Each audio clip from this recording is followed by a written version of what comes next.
नमस्कार सभी को।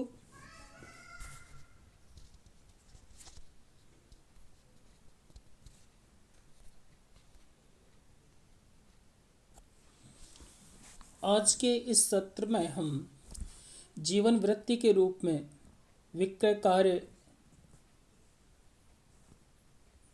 के लाभ और हानियों पर अर्थात इसके पक्ष और विपक्ष में विचार विमर्श करेंगे।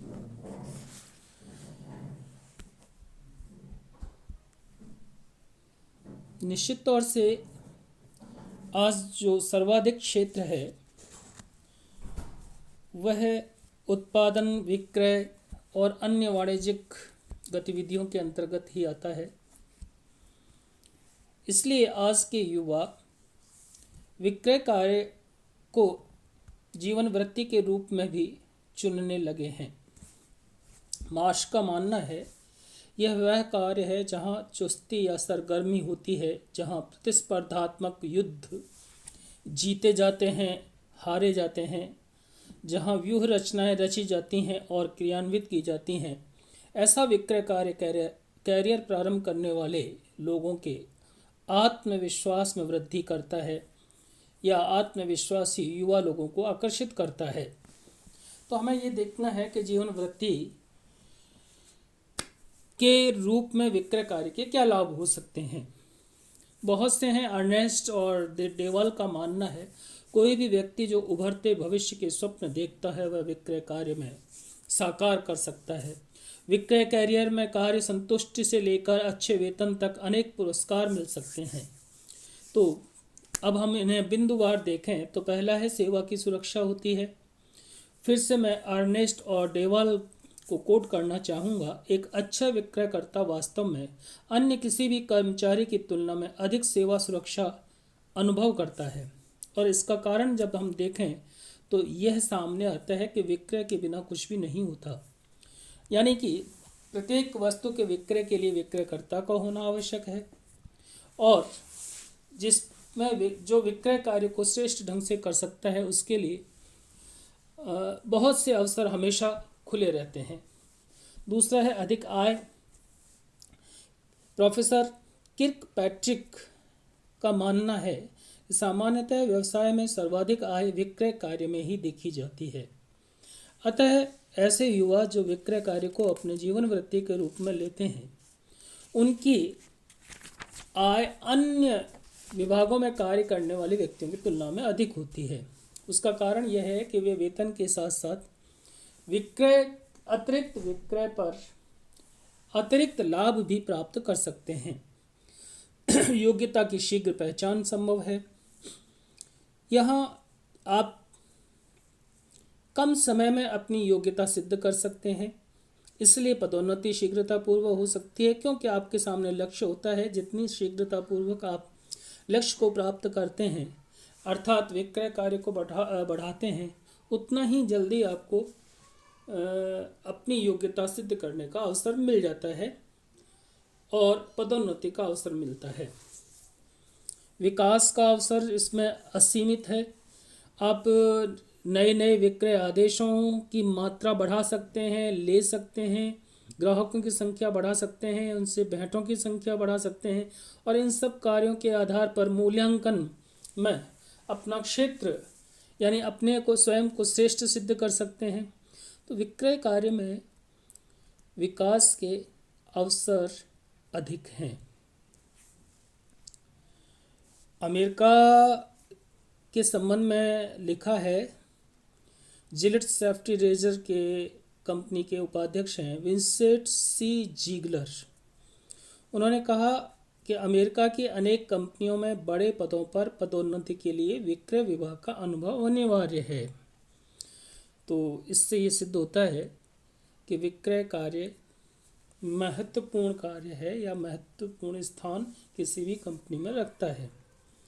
दृष्टिकोण विकसित होता है, अनेक व्यक्तियों से मिलना होता है, भौगोलिक क्षेत्रों का भ्रमण करना होता है, भिन्न भिन्न स्थान के भिन्न भिन्न प्रकृति के लोगों के संपर्क में आते हैं।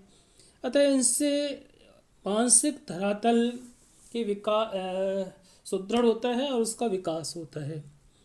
गौरव की अनुभूति होती है। विक्रय कार्य करने वाला, क्योंकि इस संस्था का वो प्रतिनिधित्व कर रहा होता है।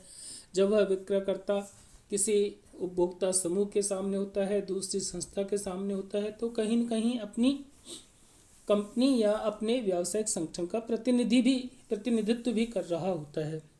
तो इससे उसमें एक आत्मविश्वास और गौरव की अनुभूति आती है, क्योंकि चुनौती हमेशा सामने रहती है, सफलता असफलताएं रहती हैं। इसलिए एक विक्रय करता है, अर्थात जो जिसने जीवन वृत्ति के रूप में विक्रय कार्य को लिया है, उसके जीवन में रोमांच यानी चुनौती रूपी रोमांच हमेशा बना रहता है। व्यक्तित्व का विकास होता है, क्योंकि इसमें अनुभव, ज्ञान, चातुर्य, व्यक्तिगत चातुर्य का निरंतर प्रयोग करना होता है। नए नए लोगों से, नए नए ग्राहकों से, नई नई परिस्थितियों में, नए नए स्थानों पर, नए नए बाज़ारों में आपको जाना होता है। और न सिर्फ वहाँ जाना है, बल्कि उनसे संपर्क करके सफलता प्राप्त करनी है, और इसके लिए आपको निरंतर प्रयास करना पड़ता है। इसलिए व्यक्तित्व का विकास होता है। कार्य स्वतंत्रता रहती है। किर्कपैट्रिक कहते हैं कि विक्रय कार्य जीवन शैली का स्वतंत्र तरीका है। अब आप विक्रय कैसे करेंगे, किस तरह से आप संप्रेषण कर पाएंगे, उपभोक्ताओं को समझा पाएंगे, तो इसके लिए कहीं न कहीं आप अपनी एक शैली का प्रयोग करते हैं, और यही आपको कार्य स्वतंत्रता प्रदान करती है। यानी कि विक्रयकर्ताओं के कार्यों पर न्यूनतम नियंत्रण होता है। वे अपने कार्यक्रम निर्धारित कर सकते हैं, कार्य प्रणाली और कार्य क्षेत्र को भी निश्चित कर सकते हैं। और फिर आता है कार्य संतुष्टि। एक सामान्य व्यक्ति अपने कार्य से केवल मुद्रा के अतिरिक्त भी कुछ चाहता है। धन उपार्जन करना, जब धन पर्याप्त मात्रा में मिल जाता है तो उसे संतुष्टि भी चाहिए, और वह संतुष्टि अपने लक्ष्य के रूप में यानी लक्ष्य प्राप्ति के रूप में कर सकता है। वह किसी को सही परामर्श देकर प्राप्त कर सकता है। ऐसी बहुत सी चीज़ें हैं। उत्तरदायित्व की भावना का विकास होता है, क्योंकि विक्रय का कर्ता कई बार अपने संगठन से दूर रह करके, अधिकारियों से दूर रह करके एक विषम परिस्थितियों में भी कार्य करते हैं, और जब वे सफलता प्राप्त कर लेते हैं तो पहली चीज़ तो ये कि चुनौतियों का सामना करते समय उनमें एक जिम्मेदारी की भावना होती है। संगठन का प्रतिनिधित्व करते समय उनमें उत्तरदायित्व के निर्वहन की भावना होती है, और सफलता प्राप्त करने के बाद में उनमें एक गौरव की अनुभूति होती है। और फिर है सेवा योजक परिवर्तन में सुविधा। एक अनुभवी विक्रय कार्य में लगा हुआ व्यक्ति किसी भी संगठन के लिए एक संपत्ति के रूप में कार्य करता है। ऐसी स्थिति में यदि किसी संगठन की सेवा की शर्तें उसके उपयुक्त प्रतीत नहीं होती तो वह स्थान परिवर्तन कर सकता है। अब हम इसमें ये देखेंगे कि क्या इसमें हानियां भी हैं। तो निश्चित तौर से जब व्यक्ति अपना घर छोड़ करके, परिवार छोड़ करके, अपना एक नियमित दिनचर्या को छोड़ करके बाहर जाएगा तो उसे कुछ समस्याएं, कुछ अव्यवस्थाओं का सामना करना पड़ेगा। तो पहली जो समस्या आती है और हानि होती है वो ये कि सामान्य पारिवारिक जीवन का अभाव होता है, उसमें कहीं न कहीं व्यवधान उत्पन्न होता है। कठिनाइयाँ भी आती हैं, भौगोलिक दुर्गम क्षेत्र भी हो सकते हैं, विषम परिस्थितियाँ भी हो सकती हैं, रास्ते में जोखिम भी हो सकती है, इस तरह की बहुत सी चीज़ें। सीमित अधिकार क्षेत्र होता है। जब विक्रयकर्ता ग्राहक से बात करता है तो उसके अधिकारों की एक सीमा रहती है, वो खुल करके अपनी तरफ से ऑफर नहीं दे सकता। उसे जितना अधिकार दिया गया है उस सीमा में रह करके उसे कार्य करना होता है, उन नियमों में बंध करके कार्य करना होता है, निर्देशों के अंतर्गत निर्देशों को मानते हुए कार्य करना होता है। इसलिए सीमित अधिकार क्षेत्र होते हैं। नीरस भी हो सकता है कभी कभी कार्य, जैसे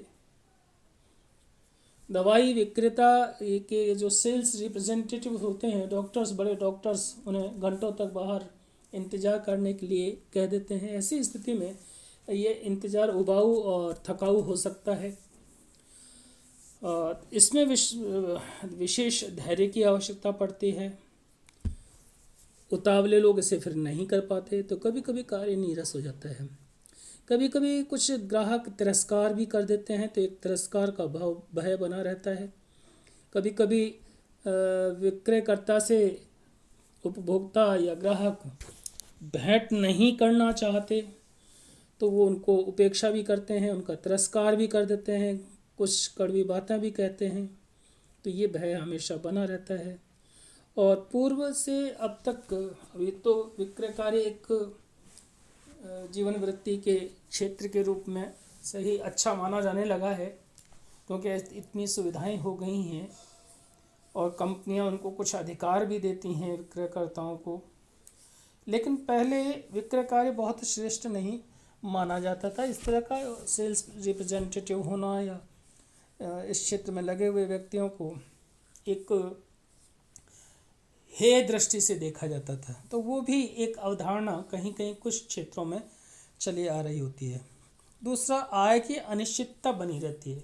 किसी समय आपने ज़्यादा विक्रय कर दिया तो आपको ज़्यादा पारिश्रमिक मिल सकता है, वेतन मिल सकता है, यानी कि बोनस मिल सकता है, कमीशन मिल सकता है। और यदि कभी विक्रय कम हुआ तो वहाँ पर फिर आय में भी कमी आ सकती है। जैसे कि कोविड-19 के चलते हुए बहुत से क्षेत्रों में बहुत सी वस्तुओं का उत्पादन कम भी हो गया, विक्रय कार्य भी कम हो गया। तो इस तरह से जीवन वृत्ति के रूप में कुछ सकारात्मक पहलू भी हैं और कहीं कहीं कुछ चुनौतियां भी हैं, समस्याएं भी हैं। तो ये थे जीवन वृत्ति के रूप में विक्रय कार्य की भूमिका। आज के लिए इतना ही, शेष आगामी अंक में।